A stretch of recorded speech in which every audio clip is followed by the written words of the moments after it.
سلام. دولت کانادا دوباره یه خبر خیلی مهم منتشر کرده که مسیر اقامت دائم رو برای پزشکان بین‌المللی میخواد ساده‌تر بکنه. این خبر 7 دسامبر و 8 دسامبر منتشر شده. حالا بیایید از گوگل شروع کنیم و مستقیما روی منبع رسمی این اطلاعات رو بخونیم. اما عنوان این پیج چی بوده؟ Targeted Immigration measures to boost Canada's supply of doctors IRCC. لینک اول همون لینکیه که ما دنبالش میگردیم. همونجور که میبینین 8 دسامبر این پیج منتشر شده. اومده درباره برنامه مهاجرتی برای تقویت جامعه پزشکی کانادا صحبت کرده. این اقدامات مهاجرتی هدفمند صرفا برای افزایش تعداد پزشکان توی کانادا. 8 دسامبر منتشر شده. دولت کانادا یه سری اقداماتی رو اعلام کرده که برای اینه که to fill critical labor gaps که اومده توضیح داده، گفته که برای کمبود جدی نیروی کارش تو بخش سلامت میاد استعدادهای ماهر رو از سراسر دنیا جذب میکنه. گفته که جلوتر اومده توضیح داده Today announced new measures to support Canada's healthcare system by making the path to permanent residence simpler for international documents. اومده توضیح داده این اقدامات مسیر اقامت دائم رو برای پزشکان بین‌المللی ساده تر میکنه تا سیستم سلامتشون رو تقویت بکنه. حتی اومده جلوتر اینجا توضیح داده، گفته که IRCC will create a new express entry category. اومده گفته یه دسته جدید تو express entry ایجاد میشه مخصوص پزشکایی که توی at least 1 year of Canadian work experience in an eligible occupation within last 3 years. اومده گفته که مخصوص پزشکایی که توی 3 سال گذشته حداقل 1 سال سابقه کار کانادایی داشته باشن. حتی اینجا توضیح داده these doctors are already working in Canada on temporary basis. گفته که این پزشکان هم اکنون توی کانادا دارن کار میکنن. یه مسیر شفاف برای اقامت دائم به اونها داده میشه و اینکه دعوتنامه ها در اوایل 2026 ارسال دعوتنامه از اوایل 2026 شروع میشه. اما اینجا توضیح داده، گفته که the government of Canada will reserve 5,000 تا federal admission. 5,000 تا ظرفیت جدید تو سطح فدرال برای استان‌ها کنار گذاشته میشه تا پزشکای دارای جاب آفر رو هم نامزد بکنن. در انتهای این پاراگراف گفته توضیح داده که کسایی که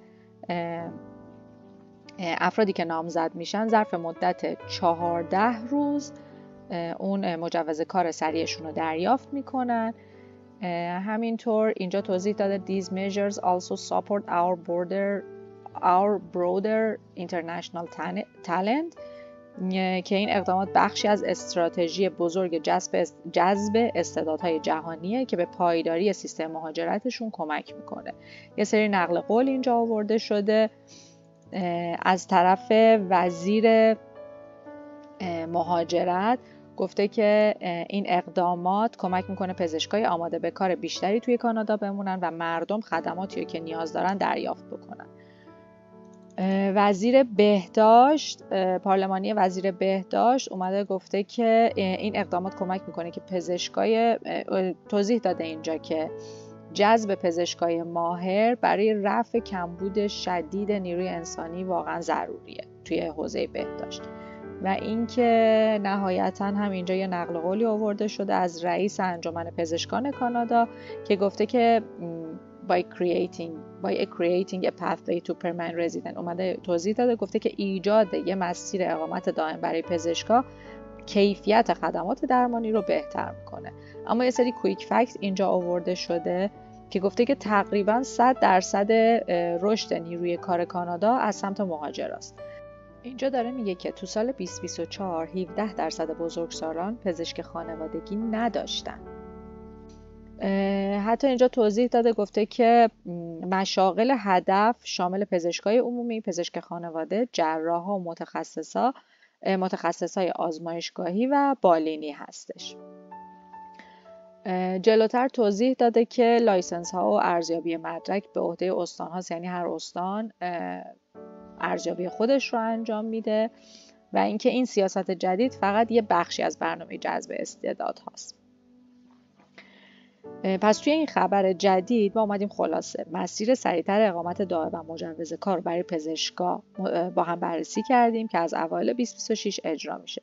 حالا اینجا 2 تا لینک بهمون داده. لینک اول نوشته Express Entry Rounds of Invitation Category Based Selection، همون که میخواد یه کاتگوری جدا برای این پزشکا ایجاد کنه تو اکسپرس انتری و میخواد توضیح بده که ما با هم بررسی میکنیم. لینک دوم کانادا's Immigration Levels هست که با هم چکش میکنیم. من چک کردم، آپدیتی نداره، همونجور که میبینین تاریخش همون تاریخیه که با هم بررسی کردیم، 6 نوامبر 2025. اما لینک اول رو دوباره با هم بررسی میکنیم، برای بار اول میخوایم با هم بررسیش کنیم.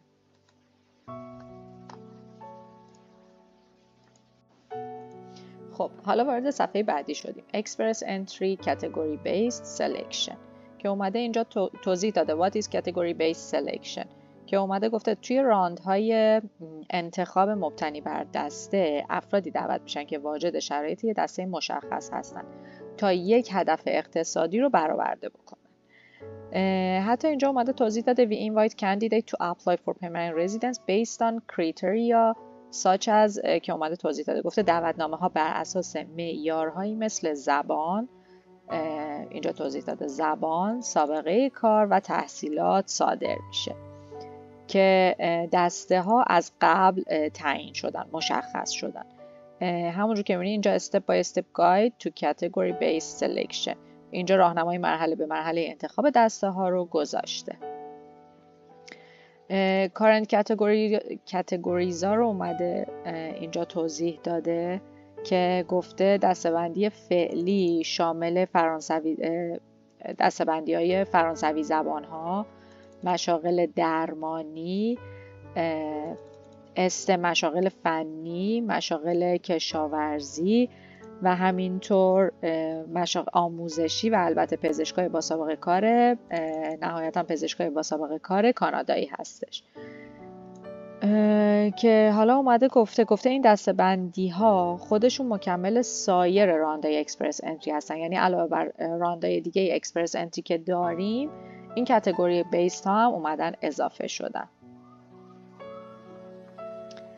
که اینجا توضیح داده We may not need a category based round if there are enough top ranking candidates eligible for a category being invited to apply through general or program specific round. اینجا گفته انتخاب دسته ها بر اساس گفته که اگر افراد رتبه بالای کافی تو راندهای عمومی باشن لزوما راند دسته‌بندی برگزار نمیشه. این خب خیلی نکته مهمیه که شاید خیلی بهش نپردازن.